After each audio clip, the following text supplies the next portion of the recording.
Là, regarde-moi ce stade magnifique. Nous voilà de retour à Strasbourg avec Emmanuel Didier-Jean qui a accepté de nous Salut, faire une rubrique Michael. sport avec un autre invité qui fait peur. Non, pas sans le casque. Sans le casque, il fait pas Vas-y, peur. mets le casque une fois. Non, il va m'assassiner. Déjà, je l'ai obligé à mettre son t-shirt.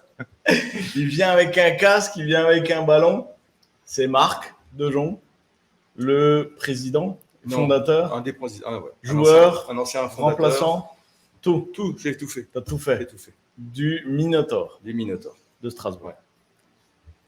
Emmanuel, le plateau Oui. est à toi. Eh bien, on va faire un petit rappel de la saison écoulée, parce que la saison s'est terminée dans pas mal de sports. On va faire un petit peu, on va pas donner de médaille, mais on va quand même tirer un gros coup de chapeau aux garçons du SAHB, puisqu'ils retrouvent la première division, la Star League, 5 ans après l'avoir quittée. Ils ont remporté leur finale au début du mois contre Cherbourg 36-30. Voilà, belle nouvelle pour les violets du Centre Alsace.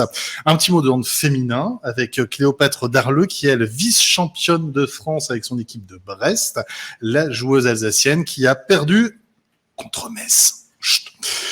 Ça existe, ça? Oui, en sport féminin toujours, c'en est fini depuis quelques jours de la SPTT Mulhouse. Alors rassurez-vous, le club va super bien encore, mais il a changé de nom, désormais, ce sera le Volley Mulhouse Alsace pour les filles de Magali Magaille qui sont cette saison vice-championnes de France. On a eu cette info par Philippe Joubert tout à l'heure. Eh bien voilà. Il a fait un direct de Mulhouse et qui nous a parlé effectivement de ce changement de nom. Exactement. Il fallait qu'on les soutienne, n'est-ce pas? Il faut soutenir tout le sport alsacien, notamment les filles donc du désormais Volley Mulhouse Alsace, qui sont un des très très gros clubs en termes de résultats. C'est un peu plus facile à retenir quand même que le nom de SPTT Potapatapa. Voilà. C'est un petit peu près ça. C'est ça.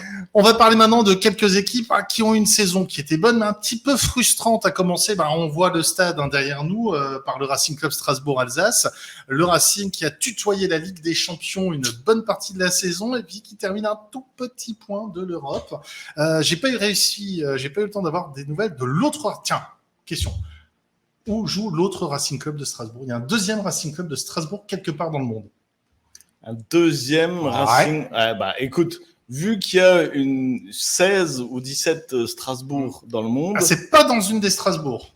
C'est ça le piège. Ça, c'est un piège, effectivement. Alors, je ne sais pas. Il existe un Racing Club de Strasbourg, Alsace, New York, qui joue avec des maillots qui ont été offerts par le Racing de Strasbourg, France.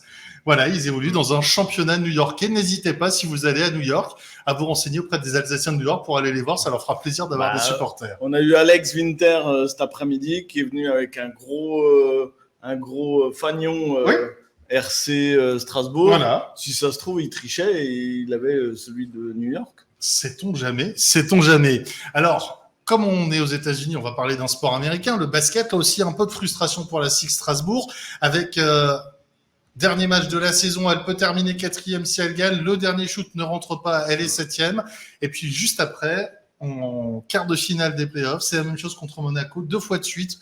Prolongation, le dernier shoot de la SIG Strasbourg ne rentre pas. Et Monaco est actuellement d'ailleurs en train de jouer la finale contre Villeurbanne avec un Alsacien côté monégasque, c'est le Haguenovien Léo Westermann. Et nous, on va revenir sur cette saison de la SIG Strasbourg avec El Direttore Sportivo de la SIG Strasbourg, l'Italien Nicola Alberani. Et ça veut dire, Rodi, tu dois lancer la vidéo. C'est écoute, et puis on est des amateurs, on est une radio pirate, nous. Annie, directeur sportif de la SIG Strasbourg. Nicolas, arrivé d'Italie il y a un peu plus d'1 an. Une équipe de basket en Alsace, c'est quoi pour toi? Ça représente quoi? Pour moi, ça représente la fierté d'avoir le public numéro 1 de la Ligue, en termes de soutien, en termes numériques aussi. Et toujours rentrer dans les Renus le jour de match, c'est vraiment un grand plaisir. Cette saison, quel est le bilan que tu en tires? Le bilan, c'est évidemment positive car on était dans le top 8 dans la BCL, le top 8 dans le championnat. On a quelques comment dire, quelques problèmes quand on pense à toutes les blessures et tous les paniers aux dernières secondes, même un peu chanceux qu'on a pris, mais c'était une saison où on était capable de se battre, de rester ensemble, même dans les difficultés. Tout le monde, les fans, les clubs, le directoire, l'équipe, le staff, pourtant c'était un bon essai. On a prouvé d'être fort dans les moments de difficulté. Dans une capitale européenne comme Strasbourg, et le Rhenus est juste à côté du Parlement européen, un coach finlandais, un directeur sportif italien, c'est un beau signe pour toi? Oui, je pense que tous les Français sont connus pour être beaucoup nationalistes, au moins à l'étranger, et je pense que ça se peut passer juste à la SIG. On a une mentalité ouverte, une mentalité internationale. Et en finlandais et en italien, c'est toujours un bon mix. On a les finlandais qui sont un peu plus froids, je suis un peu plus chaud, mais pourtant, ça marche bien. Le finlandais, ceci dit, sur son banc, parfois il est très chaud. C'est à cause de toi? Non, il s'est chauffé. Restant avec nous, je pense que là, il est vraiment un bon coach. Il sait transmettre ses émotions, l'empathie avec les joueurs, c'est énorme. Pourtant, c'est un Finlandais atypique, mais toujours c'est plus froid qu'un Italien. Ton boulot actuellement, c'est de préparer l'équipe pour la saison prochaine. C'est un travail très difficile. Alors, je pense qu'on va construire 70-80% de notre futur pendant les prochains 2-3 mois. Mais oui, et il faut faire attention, mais je travaille avec Lassi toujours, et c'est un travail différent des autres saisons. Il faut recruter juste 3-4 postes. Maintenant, pourtant, on reste en contact toujours, il faut faire des choix attentifs et de qualité. Un mot sur l'Alsace, cette région où tu vis depuis 18 mois maintenant, presque 2 ans même. C'est quoi pour toi qui vient d'Italie, l'Alsace? Pour moi, l'Alsace, c'était une découverte incroyable. J'espère que pourra devenir ma deuxième maison. C'est un mix exceptionnel de fonctionnalité et précision allemande avec les gouttes et les touches français. Pourtant, c'est presque le lieu parfait pour moi. Gossig? Gossig, toujours. Alors, l'alsacien, c'est un mix entre la rigueur allemande et la petite touche française. Ça vous plaît tous les deux, ça? Oui, oui. C'est juste. Ça nous résume bien. Je pense. Ça nous Et, résume. on a eu plein de témoignages de gens qui disaient qu'effectivement, les valeurs de l'Alsace, une des principales qui revenait, c'est la valeur travail. Et c'est cette rigueur qui est reconnue partout dans le monde. Exactement. Alors en basket, la rigueur, c'était le mot d'ordre pour l'Assa, c'est le nouveau club alsacien en Pro B, né de la fusion entre Soufel-Weiersheim et Gries-Oberhofen. C'est début de saison très difficile. Il a fallu se séparer d'ailleurs du coach Stéphane Merlin, coach historique de Soufel-Weiersheim. Mais au final, c'est une place en demi-finale de la Pro B. Et puis, je le disais, les basketteurs alsaciens, il y en a plein partout. Okay. Il y en a en Alsace, évidemment, mais il y en a aussi à Limoges, avec le capitaine limougeau Nicolas Lang, avec également Hugo Invernizzi, qui lui est sur le départ de Limoges. Il y a également Geoffrey Lauvergne, qui lui joue actuellement du côté de Kaunas, en Lituanie. Il y a le champion NBA, on a un Alsacien champion NBA, Alex Toupane. C'était l'année dernière avec les Bucks de Milwaukee. Cette saison, l'ancien espoir et joueur de la SIG Strasbourg évolue à Paris. Et puis, évidemment, on pense bien sûr à Frank Nilikina de French Prince, qui lui joue désormais du côté de Dallas chez les Mavericks. Et puis on va rester dans le sport américain. Tu es en train de me dire qu'on pourrait recruter dans les associations de l'Union internationale des Alsaciens des grands sportifs. Des très grands sportifs, effectivement. C'est une catastrophe. Voilà. On et puis, n'était pas au courant. Comme son président, c'est Mark Cuban, peut-être avoir un petit Mark Cuban. Et n'oublions pas d'ailleurs que au Texas, pas à Dallas, mais au Texas, il y a cette communauté alsacienne qui parle encore alsacien. Donc voilà, Frank Nilikina nous en rapproche un petit peu. On va rester dans le sport américain avec toi, Marc. On va parler du Minotaur. Alors, j'ai une question. on t'a peut-être posé 1000 fois, mais j'ai pas encore la réponse. Pourquoi le Minotaur Strasbourg et pas les Minotaurs de Strasbourg? Je ne sais pas. J'avoue, je dois avouer, je ne sais pas. Ça s'est fait comme ça. Ça se fait comme ça, s'est tout fait comme ça, simplement. voilà. Le Minotaur raconte toute cette belle histoire, 35 ans 35 déjà, ans comme cette quoi année. c'est pas récent. Non, Le c'est foot pas américain, récent. c'était bien implanté déjà. Hein. Ouais. C'est parti de rencontres avec des gens qui avaient fait un petit parcours aux États-Unis, en high school, en universitaire, et puis qui avaient envie de retrouver cette ambiance sur le terrain et de recréer ça à Strasbourg. Et recréer ça, c'est des gens qui venaient du rugby ou c'est des gens qui étaient vraiment natifs football américain? C'était après je connaissais pas le parcours forcément de tout le monde, mais Ouais. franchement c'était en général le premier choix. Ils avaient commencé par le football américain. Ouais. L'équipe, cette saison, c'était comment? Bien, ça aurait pu être encore mieux, mais c'était bien. On est arrivé premier de notre pool. Comme on était premier, on a donc reçu le premier tour de play-off. Donc on est allé jusqu'en quart de finale. Belle saison, donc. Ouais, bien Belle belle saison. saison. L'effectif du club, c'est combien de personnes? L'effectif du club, c'est à peu près 200 licenciés. C'est quand même pas mal. Ça Ouais, fait un c'est gros pas mal. club, j'imagine, au niveau Ouais. du foot américain en France. Il y a à peu près 225 clubs en France. Ouais, on n'est pas parmi les plus petits, on n'est pas les plus grands non plus, mais voilà, on arrive à maintenir un effectif, on va dire, cohérent d'une saison après l'autre. Et puis, il y a eu, Mickaël, une première. C'était en match amical, mais Voilà. une première, à ton Il y a avis, une laquelle, première. Mickaël? Une première. Ouais.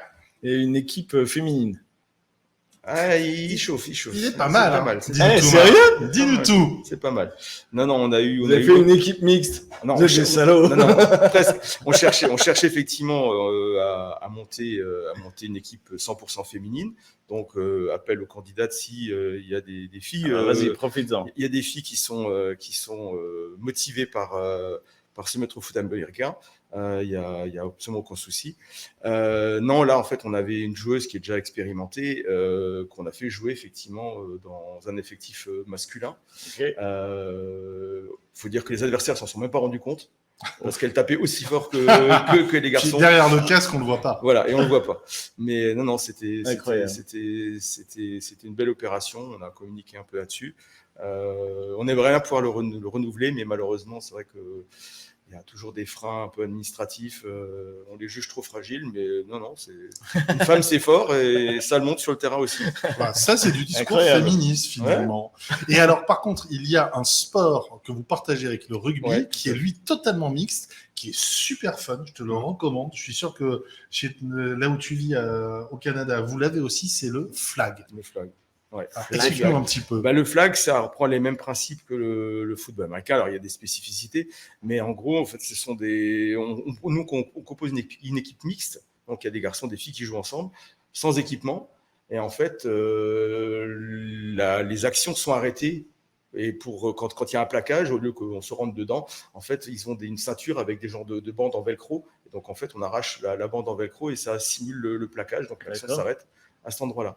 Ok. Donc voilà, on ne se prend pas les Donc, coups on qu'on se pourrait fait pas mal. prendre. Voilà, on se fait pas mal. On se fait moins C'est mal. fun, c'est rapide. Parce que je crois que tu t'es fait mal, toi, Non, dernièrement. du tout. Ah, Non. ah non. Peut-être une petite ampoule, mais Une ça petite ampoule, ça. En tout cas, Ça. tu as l'air frais comme un va. gardon. Frais comme un gardon et Alors que... prêt à repartir pour la saison prochaine. Ouais. Ouais, c'est Et alors, qui impressionnant. dit foot américain, Mickaël, dit obligatoirement.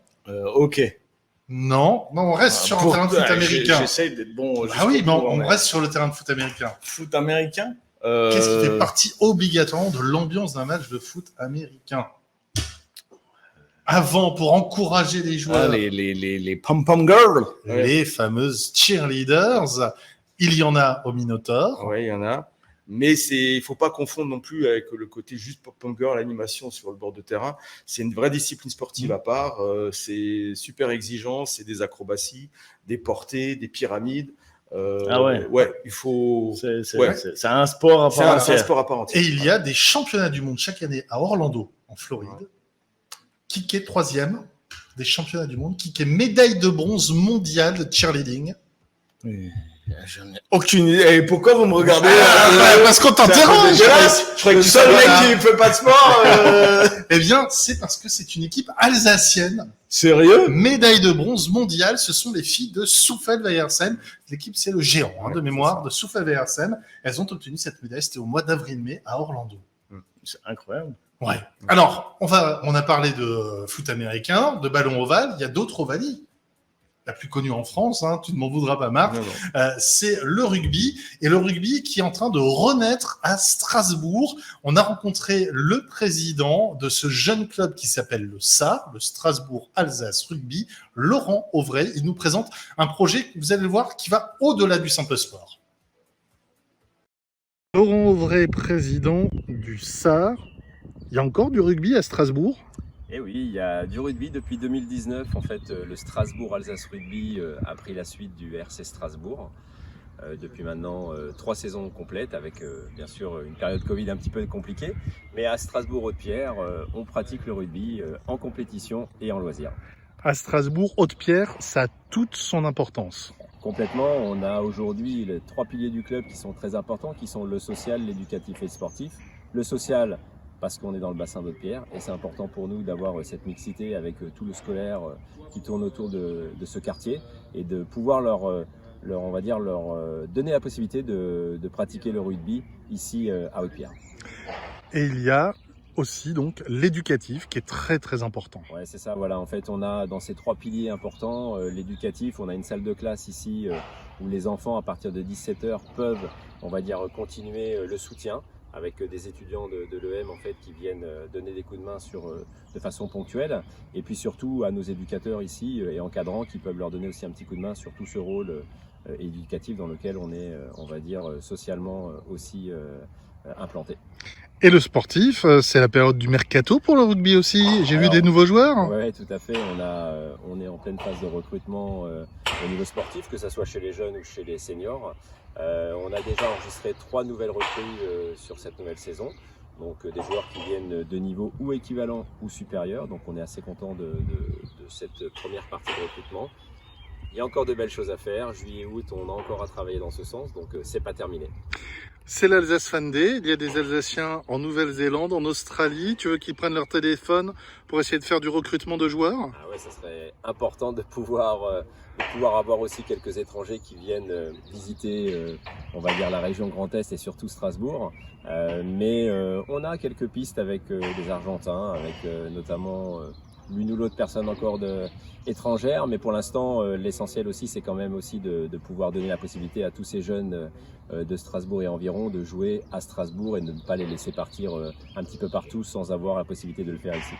Et pour la saison 2022-2023, rapidement, l'objectif de l'équipe Fagnon, ce sera quoi ? Alors l'objectif, on n'a malheureusement pas pu accéder à la Fédérale 2 cette année. On a perdu en play-off contre Amiens pour l'équipe 1 et pour l'équipe B contre Monaco. L'objectif, ça sera forcément d'aller de nouveau rejouer ces play-offs pour essayer d'aller en Fédérale 2, l'objectif du club pour la stabilité sportive.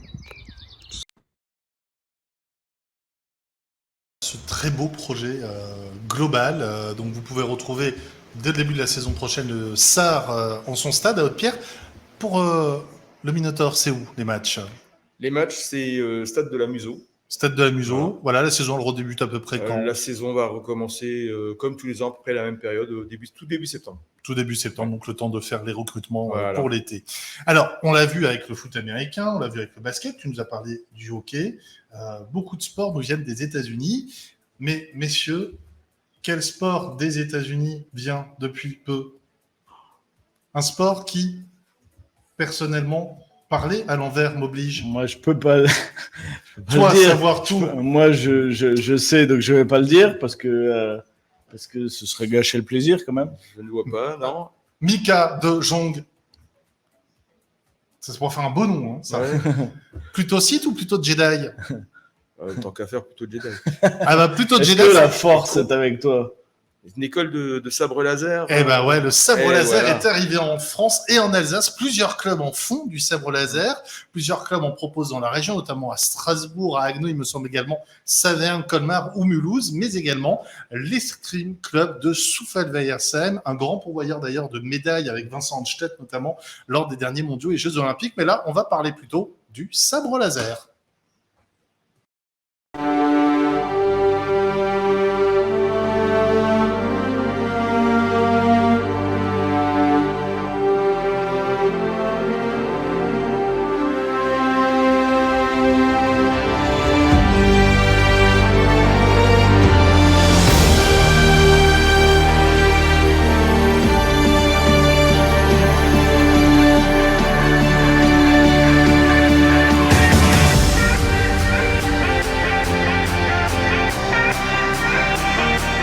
Michael, chevalier Jedi, tu enseignes le sabre laser. Tu es tombé dans le sabre laser comment? C'est rigolo comme question parce qu'à la base, on m'a un petit peu forcé. Il y avait une formation à un moment donné, on m'a dit « Michael, ça serait bien que tu fasses la formation ». Et j'y suis allé vraiment à reculons, ça m'intéressait pas trop, donc moi je suis très escrime moderne. J'y suis allé, j'ai un petit peu testé et finalement j'ai accroché, je me suis dit « Allez, c'est parti, on en fait à la rentrée ». Par rapport à l'escrime moderne, c'est quoi les grosses différences? Déjà le terrain change totalement. Il y a le fait qu'il n'y ait plus de droitier, plus de gaucher, on peut vraiment changer de sens, on peut se battre à une main, deux mains, ce qui n'est pas le cas en escrime moderne. Les touches, l'escrime moderne, les points c'est un par un. Sabre laser, les points ça peut aller de une touche, 3 touches, 5 touches en fonction des matchs. Et il y a la manière de toucher qui va changer. Et l'escrime moderne, on va essayer d'être le plus rapide, le plus droit. Et sabre laser, pour valider un point, on est obligé de venir chercher dans le dos avant de frapper pour que le point soit validé. Faut-il être obligatoirement fan de Star Wars? Absolument pas. Alors oui, il n'y a pas tant que ça des fans de Star Wars. Alors il y en a évidemment, il y a de tout comme public. Il y a beaucoup d'escrimeurs modernes qui hésitaient à arrêter et qui sont venus essayer histoire de changer et qui sont restés. Et il y en a qui ne connaissent pas du tout l'univers Star Wars.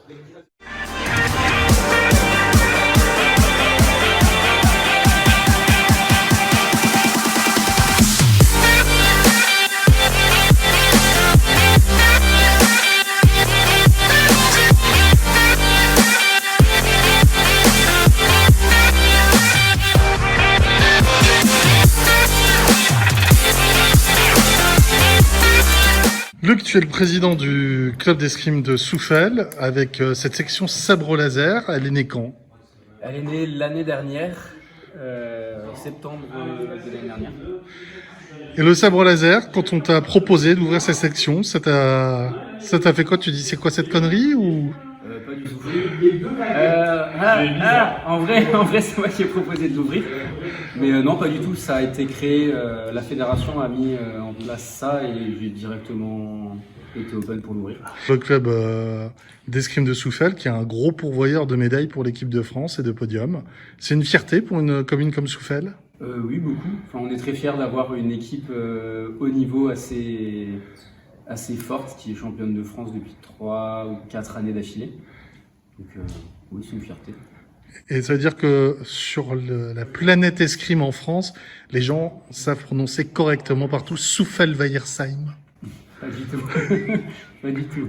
C'est le prochain défi du club? Oui, il est pas prêt d'être remporté celui-là.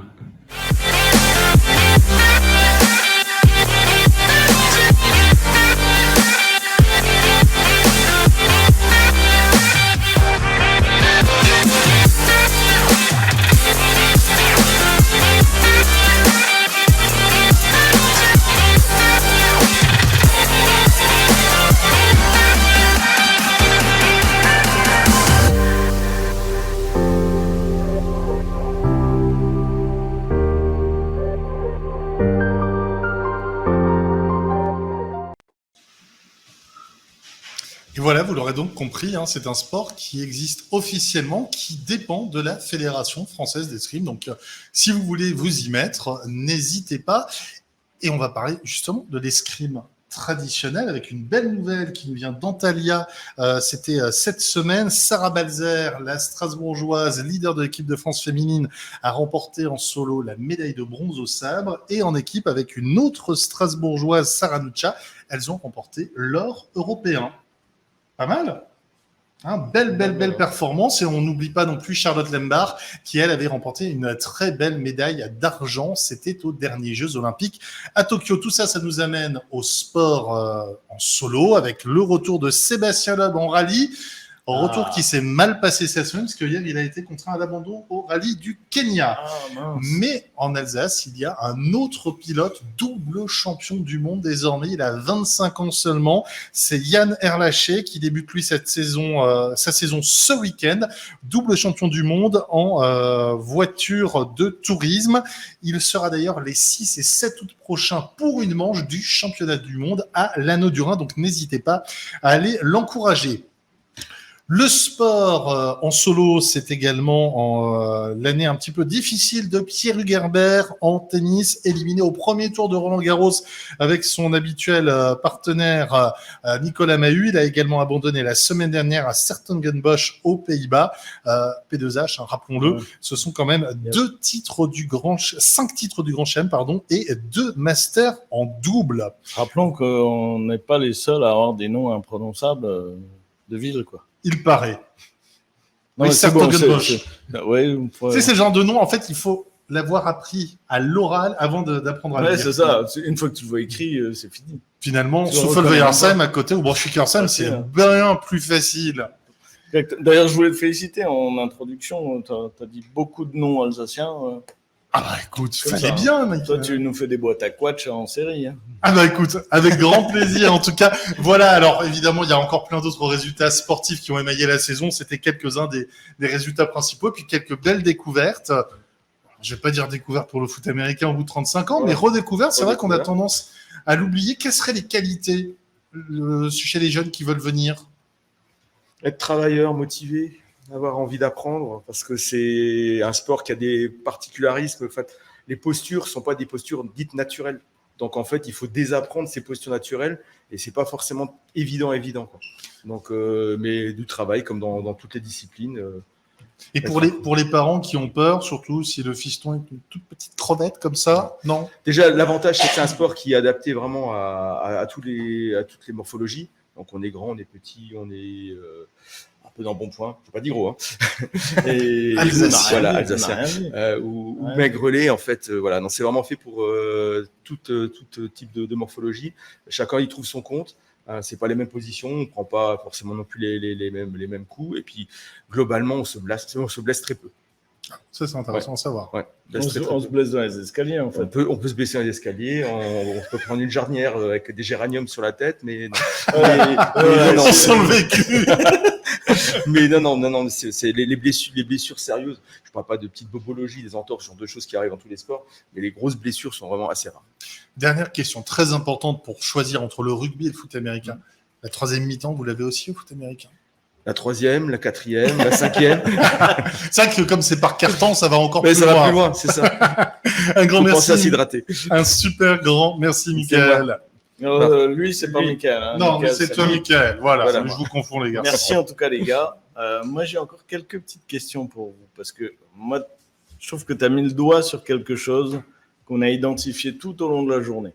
Et je pense qu'il faut le noter une fois de plus. Tu as parlé de tous ces Alsaciens qui sont à l'étranger.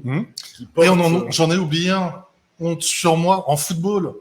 Jonathan Klaus, ancien des Pierrot Vauban, qui joue aujourd'hui à Lens, qui a fait ses premiers pas en équipe de France ces dernières semaines et qui, à l'heure où on parle, est peut-être en négociation avec le FC Chelsea à Londres. Ok. Voilà, effectivement, pour en rajouter un. Voilà. Donc, tu fais bien de le souligner. On a des talents alsaciens dans tous les domaines. On a des Alsaciens expatriés un peu partout qui portent les couleurs de l'Alsace. Je pense qu'on ne le fait pas assez souvent, ce genre de bilan. Et je pense que c'est important à l'Alsace Fan Day d'avoir ces moments où on est capable de se dire, ben voilà, l'Alsace, c'est plein de choses, c'est plein de facettes. On l'a vu tout au long de la journée, avec les artistes, avec la culture, avec les startups, avec le sport. Et je pense que c'est super important d'amener ça aujourd'hui dans une journée telle que la journée mondiale des amoureux de l'Alsace, parce que ça fait partie de notre patrimoine.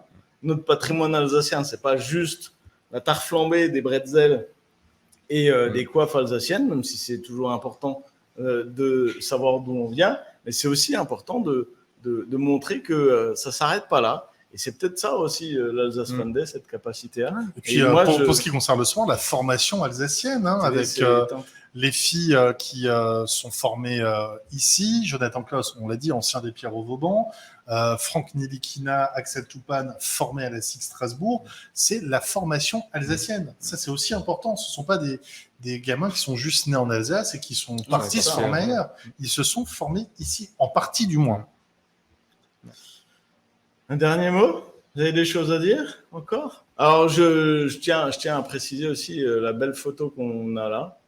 vient de notre ami Olivier Hanover de la Chouette Photo, qui a fait toute une série de photos, et on le remercie de nous avoir prêté amicalement ces magnifiques photos pour illustrer ce plateau sport.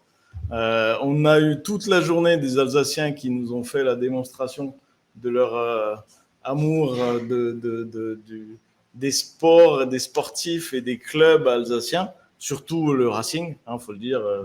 On a eu des bandeaux Racing toute la journée, des maillots Racing toute la journée. Et d'ailleurs, dans les boîtes à quatsch, chaque fois qu'on posait la question s'il fallait choisir entre la foire au vin et la Méno, la plupart nous disaient on ne peut pas choisir.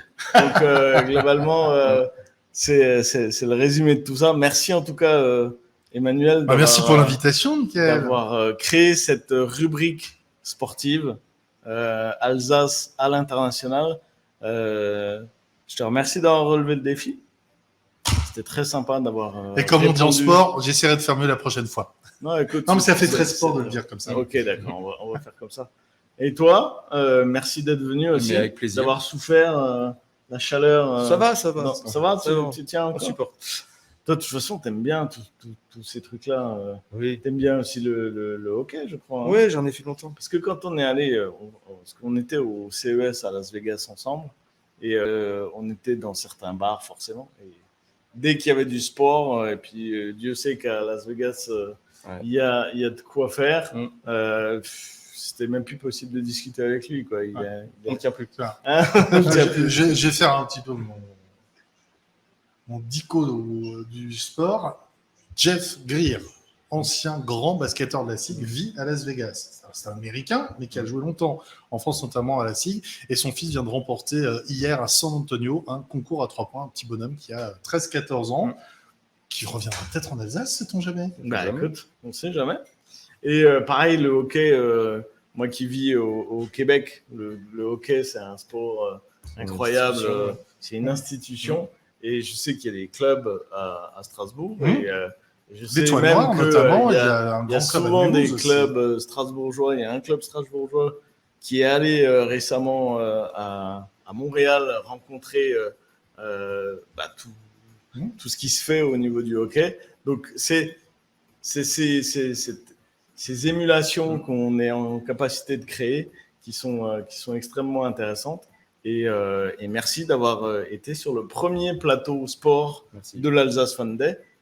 Est-ce que vous avez un dernier mot à dire à tous les Alsaciens du monde qui nous regardent ? À très vite.